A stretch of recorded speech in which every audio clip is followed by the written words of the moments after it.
Всем привет, дорогие друзья! Сегодня готовим настоящую классику – тающий торт Прага, только в моей вольной интерпретации.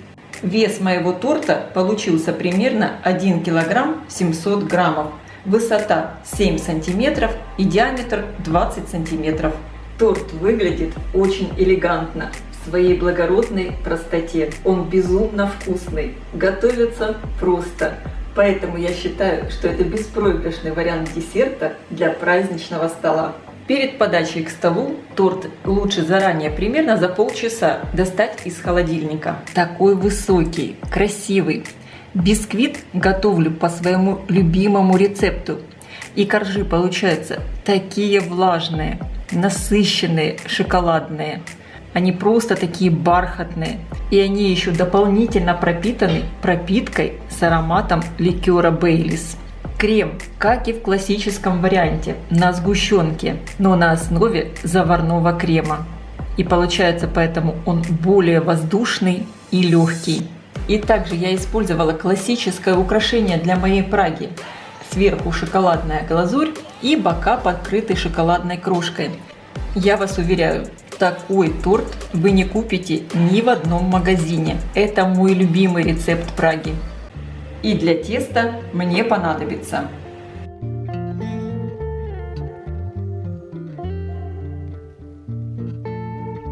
сначала подготовлю форму, в которой буду выпекать бисквит.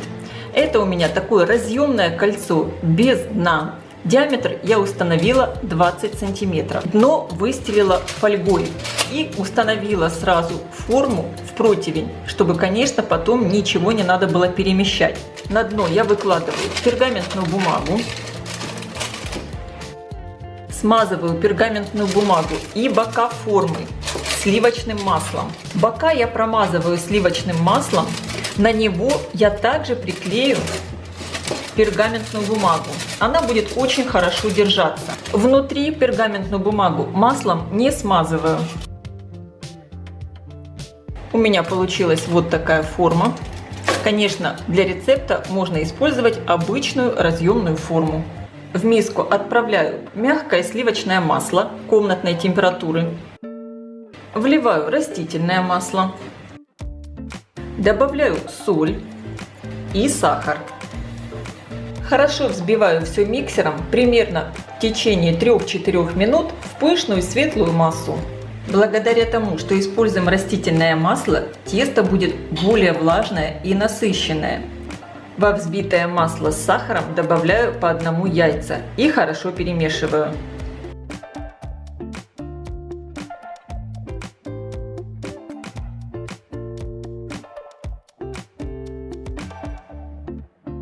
Добавляю 1 чайную ложку экстракта ванили и добавляю 1 чайную ложку яблочного уксуса.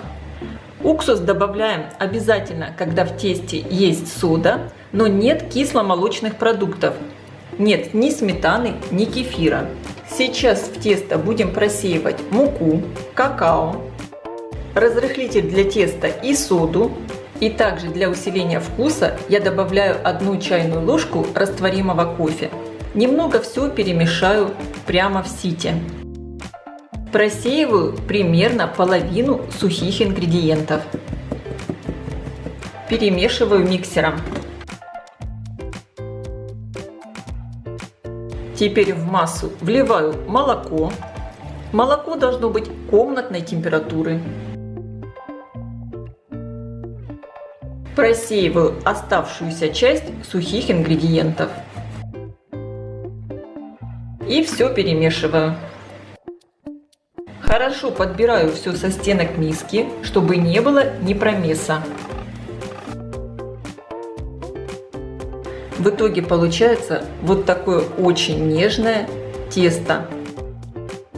Переливаю тесто в форму. Разравниваю. Это тесто получается такое довольно пористое, и поэтому во время выпечки довольно часто оно трескается и поднимается такой высокой шапочкой. Поэтому для того, чтобы этого не произошло, будем выпекать при довольно низкой температуре 160 градусов примерно 60-70 минут. Конечно, вы смотрите по своей духовке, сколько времени вам понадобится. Обязательно после того, как пройдет примерно 50 минут выпечки, начинайте проверять готовность бисквита, чтобы не передержать его в духовке. Форму с тестом я ставлю на средний уровень, включен верх и низ духовки. Мой бисквит я достала из духовки. Выпекался он у меня ровно 65 минут. Проверяю готовность. Бисквит полностью готов. Обратите внимание, какой высокий он получился. Просто потрясающий. Как я и говорила, это тесто может немного треснуть. Вот у меня есть небольшие трещины. В этом нет ничего страшного. Достаем его из формы.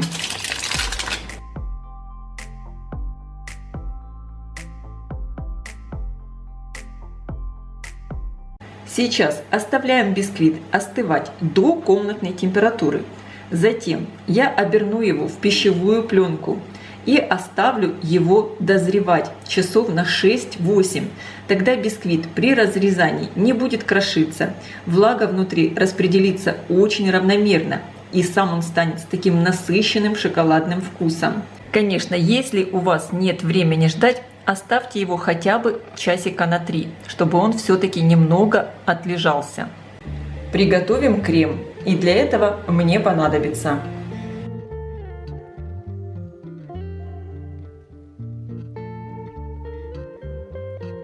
в сотейник вливаю молоко и добавляю сгущенку. У меня сгущенка слегка карамельная, я ее немного привариваю. Можно использовать обычную белую сгущенку. Перемешиваю и довожу смесь почти до кипения. В отдельную миску разбиваю яйца, добавляю соль, хорошо перемешиваю, всыпаю кукурузный крахмал. Хорошо перемешиваю до однородности, чтобы не было комочков. Молоко хорошо прогрелось, почти закипело. Теперь часть молока я вливаю в яичную смесь, все время помешивая. Оставшееся молоко возвращаю на плиту и вливаю сюда полученную смесь, все время помешивая. И теперь варю заварной крем до того момента, как он загустеет и закипит. Очень важно все время помешивать, чтобы крем не пригорел. Очень быстро крем начинает густеть. Обязательно интенсивно размешиваем. Появились пузыри. Крем снимаю с плиты. Продолжаю интенсивно перемешивать, так как кастрюля еще горячая. Посмотрите по своей структуре, какой получился гладкий, красивый крем. Если так случилось, что у вас в креме образовались комочки, всегда его можно протереть через сито. Сейчас в мой заварной крем я добавляю 1 чайную ложку экстракта ванили и хорошо перемешиваю. Перекладываю крем в миску, чтобы он быстрее остывал. Закрываю пищевой пленкой, причем пленку опускаю прямо в контакт и оставляю до полного остывания. Бисквит у меня выстоялся в течение 10 часов. Достаю его из пленки. Срежу верхнюю шапочку, немного подровняю бисквит. Эти обрезки не съедаем, а оставляем для крошки, для украшения. Корж надо разрезать на 3 равные части. Я себе делаю ножом вот такие надрезы. Можно теперь корж либо разрезать при помощи ножа. Я буду это делать при помощи нити.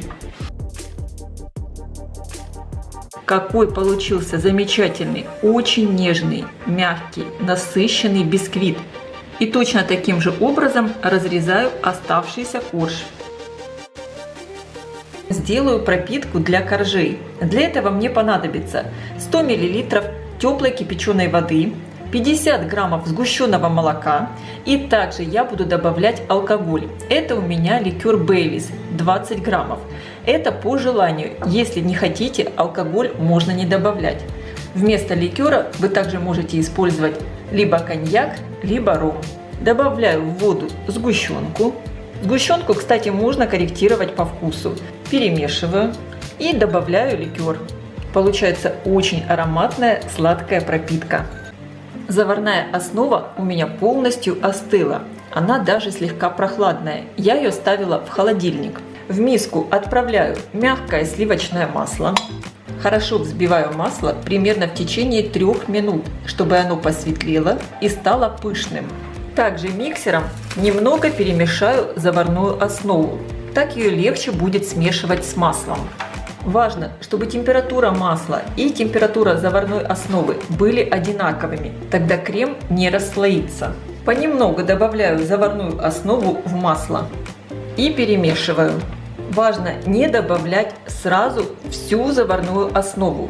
Делаем это постепенно.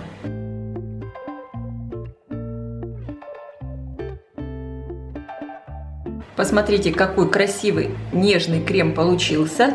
И теперь в него просеиваем какао. Перемешиваем.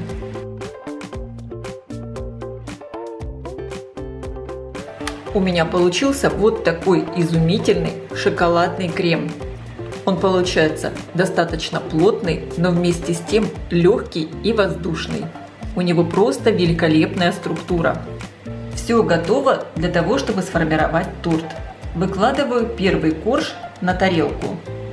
Под корж подсовываю кусочки пергамента. Пропитываю корж пропиткой. Выкладываю сверху на корж примерно половину крема. Совсем немного крема я отложила для того, чтобы потом подровнять бока торта. Если вы хотите, конечно, можно оставить часть крема для украшения. Но я сегодня буду украшать мой торт классическим способом, с помощью глазури, поэтому крем для украшения не оставляю. Выкладываю сверху второй корж. Также пропитываю его пропиткой. Выкладываю вторую часть крема и разравниваю. Крем получился очень красивый, такой гладкий, шелковистый. Выкладываю сверху последний третий корж, донышко нашего бисквита. Оно самое ровное, и торт будет очень ровный. Выравниваю крем по бокам торта. Сейчас я пропитаю пропиткой последний верхний корж. Я даже использовала не всю пропитку, немного у меня осталось. Обрезки коржа отправляю в блендер и измельчу их. В классическом варианте торта Прага присутствует фруктовая нотка. Мне она тоже нравится. Торт промазывается сверху фруктовым джемом, абрикосовым. Чтобы джем хорошо намазывался, его можно предварительно немного подогреть. Торт отправляю пока в холодильник, а сама приготовлю шоколадную глазурь. И для нее мне понадобится 100 граммов хорошего черного шоколада и 50 граммов сливочного масла. Масло соединяю с шоколадом и отправляю в микроволновку. Буду прогревать все короткими импульсами, буквально по 10 секунд, чтобы шоколад не свернулся. И каждый раз перемешивать до получения однородной шоколадной глазури. Торт я достала из холодильника и выливаю сверху на него глазурь. Слишком сильно я глазурь не разгоняю, так как бока глазурью я не украшаю. Уберу подтеки, сглажу. И сразу же бока торта буду обсыпать крошкой. Убираю кусочки пергаментной бумаги. Чтобы мой торт выделялся на черной тарелке, я решила подложить сюда еще вот такие белые бумажные салфетки. И традиционно сверху торт Прага украшают еще полосками из растопленного шоколада. Я хочу сделать такой небольшой рисунок. Я сделала в мешке небольшую дырочку и делаю вот такой цветок. Сейчас мой торт я отправлю часа на 2-3 в холодильник, чтобы крем стабилизировался. Посмотрите, какой он получился красивый. Ну какая же это красота! Торт получился такой высокий, он такой ароматный.